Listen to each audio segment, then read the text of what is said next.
Dear listener, कैसे हैं आप सब। चलिए शुरू करते हैं। Yashika you are mine. अब आगे। उस आदमी की रौबदार आवाज़ से सभी डर से कांप रहे थे।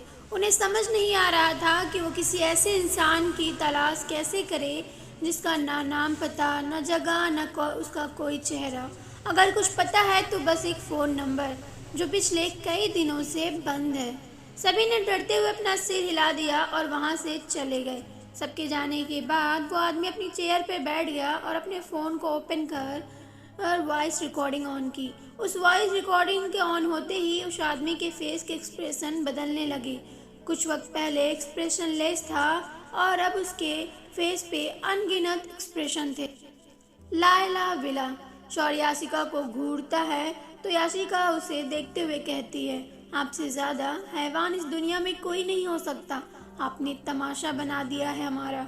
एक तरफ हमें दर्द देते हैं और दूसरी तरफ हमें दर्द देने वाले को सज़ा देते हैं। आप खुद को समझ आ रहा है कि आप क्या करना चाहते हैं। शौर ने याशिका के बाजुओं को पकड़ा और अपने एक्सप्रेशन लेस फेस से याशिका को देखते हुए कहा, तुम्हारी इतनी औकात नहीं कि तुम शौर से सवाल करो। याशिका ने गुस्से में शौर को दूर झटकते हुए कहा, औकात तो आपकी भी नहीं थी हमारे सामने आने की। शौर। याशिका ने जैसे ही ये कहा, शौर की आंखें बड़ी हो गई। शौर ने याशिका को सिर को पीछे से पकड़ा और उसे अपने करीब करते हुए कहा, क्या कहा तुमने। याशिका ने शौर की आंखों में देखते हुए कहा, यही कि औकात तो आपकी भी नहीं थी शौर, कि आप याशिका के सामने भी आ सकते थे। आप वही शौर सिंह राठौड़ है ना, जो 3 साल पहले। याशिका ने इतना ही कहा था कि शौर के अंदर एक हैवान जाग गया। शौर ने याशिका को दूर झटक दिया और कहा, चुप हो जाओ। अगर एक और वर्ड भी कहा तो। याशिका ने अपने हाथों को फोल्ड करते हुए कहा, तो क्या। तो क्या। सच से कब तक भागेंगे आप। 3 साल पहले भी आपने यही तो किया था। इससे पहले याशिका कुछ और कहती, एक जोरदार थप्पड़ याशिका के गालों पर पड़ा और याशिका सीधे बेड पर जा गिरी। शौर का फेस गुस्से से लाल था। उसकी आंखों के सामने खून से लथपथ चेहरा घूम रहा था। शौर याशिका के पास आया और उसके बालों को अपनी मुट्ठी में ले उसके फेस को अपने करीब किया। याशिका उस थप्पड़ से अंदर तक हिल गई थी। उसके होठों के किनारे से खून निकल रहा था। शौर ने अपनी लाल आंखों से उसकी आंखों में देखते हुए कहा, तुम्हारी हिम्मत कैसे हुई मेरी चीज़ों को हाथ लगाने की। याशिका शौर को देखते हुए कहा, क्यों, बीवी है ना हम। ये आपने ही कहा था, या फिर सिर्फ बेड पर ही बीवी चाहिए थी आपको। आज याशिका की आंखों में डर नहीं था, अनगिनत सवाल थे। याशिका ने कहा, क्यों किया था आपने ऐसा। 3 साल पहले आपने वो। इससे पहले याशिका अपने वर्ड पूरे करती, शौर ने चीखते हुए कहा, याशिका चुप हो जाओ। याशिका ने कहा, आज नहीं। 3 साल से जिस शौर सिंह ओबराय को हम पागलों की तरह ढूंढ रहे थे, वो हमें इस तरह मिलेंगे हमने कभी नहीं सोचा था। क्योंकि आपने ऐसा। क्यों। शौर ने कहा, तो आप चुप नहीं होंगी। याशिका ने शौर की आंखों में देख आंखें डाल उसे घूरते हुए कहा।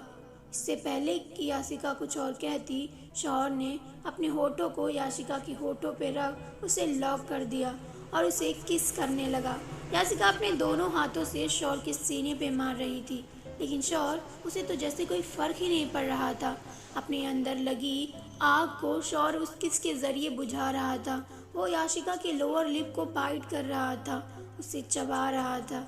याशिका दर्द से तड़प रही थी, छटपटा रही थी, लेकिन शौर की चंगुल से निकलना नामुमकिन था। शौर ने याशिका के मुंह को ओपन कर उसके टंग को अपने दांतों से दबा उसे बाइट करने लगा।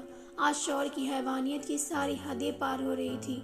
याशिका के होठों के किनारे से खून निकल रहे थे। दर्द से उसकी सिसकियां उस पूरे कमरे में गूंज रही थी। उसकी आंखों के किनारे से आंसू निकल रहे थे, क्योंकि शौर याशिका को बेरहमी से किस कर रहा था। शौर ने याशिका के होठों को छोड़ दिया और उसे देखते हुए कहा, अच्छा हुआ तुम्हें पता चल गया कि मैं कौन हूँ। अब तुम्हें तड़पाने में और मज़ा आएगा।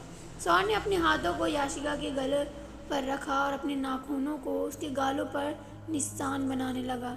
शौर ने याशिका को देखा और कहा, दर्द क्या होता है वो तुम्हें आज पता चलेगा। इतना कह शौर ने याशिका के सीने से उसके पल्लू को हटा दिया।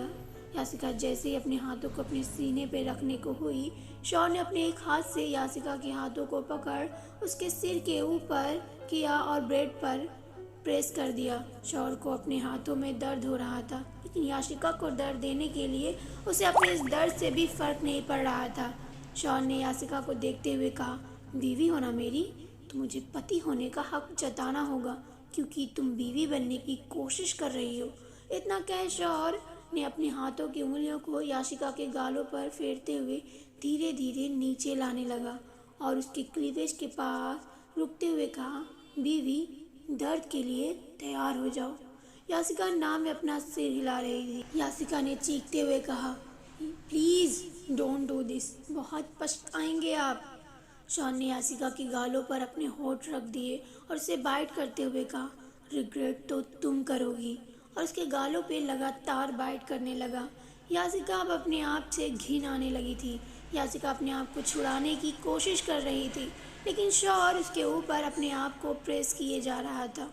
शौर्य आगे बढ़ा और यासिका के ब्लाउज के स्ट्रिप को अपने दांतों से हटाया और यासिका के शोल्डर पर किस करने लगा। यासिका ने रोते हुए कहा, प्लीज़ जाने दो हमें, हमने आपका क्या बिगाड़ा है कि आपने हमारी फैमिली हमें बर्बाद करके रख दिया। शौर्य एक झटके में यासिका के सामने आया और कहा, क्या बिगाड़ा है तुमने? तुमने हमारा प्यार हमसे छीन लिया। यासिका ने लाचार होते हुए कहा, अब नहीं, हमने ऐसा कुछ नहीं किया है। शौर्य ने अपने दांत को पीसते हुए कहा, कौन है ये शिवांश? तुम मुझे बता दो तो मैं तुम्हें छोड़ दूंगा। शौर्य की बात सुन याशिका की आंखें बड़ी हो गई।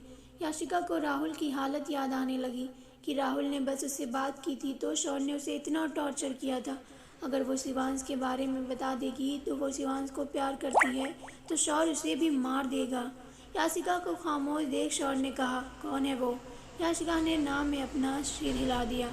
शौर्य ने एक शैतानी हंसी हंसते हुए कहा, किसे बचा रही हो तुम? जिस दिन मुझे पता चला उसके बारे में, मैं उसे तुम्हारे सामने मारूंगा। याशिका को अब डर लग रहा था कि उसकी वजह से शिवांश की जान खतरे में है। शौर्य ने याशिका के ब्लाउज को दूसरी साइड की स्ट्रिप अपने दांतों के बीच दबाया और उसे खींचते हुए अलग कर दिया। याशिका ने अपनी आंखें बंद कर ली और अपने हाथों की मुट्ठी भींच ली। शौर्य याशिका को इस तरह अच्छा नहीं लग रहा था, लेकिन अपने गुस्से को आज वो इस तरह जला रहा था कि अपने दिल और दिमाग के बीच अपने दिल के एहसासों को जला रहा था। शौर्य याशिका के शोल्डर पर अपने होठ को रख उसे बेतहाशा चूमने लगा और उसके बॉडी पर अपने गुस्से के निशान देने लगा। वो याशिका के शोल्डर पर बाइट कर रहा था। याशिका दर्द से चीख रही थी, तड़प रही थी, क्योंकि शौर्य उसके शोल्डर पर इतना तेज बाइट कर रहा था कि उसके शोल्डर से खून रिस रहे थे। वो इस वक्त एक ड्रैकुला बन गया था जो याशिका के खून को पी रहा था। याशिका चीख रही थी, छोड़ो, जाने दो हमें। उसकी चीख इस पूरे लायला विला में गूंज रही थी। सभी लोग उस चीख को सुन शौक थे, क्योंकि शौर्य के कमरे से याशिका की चीख बहुत ही गंदी तरह सुनाई दे रही थी।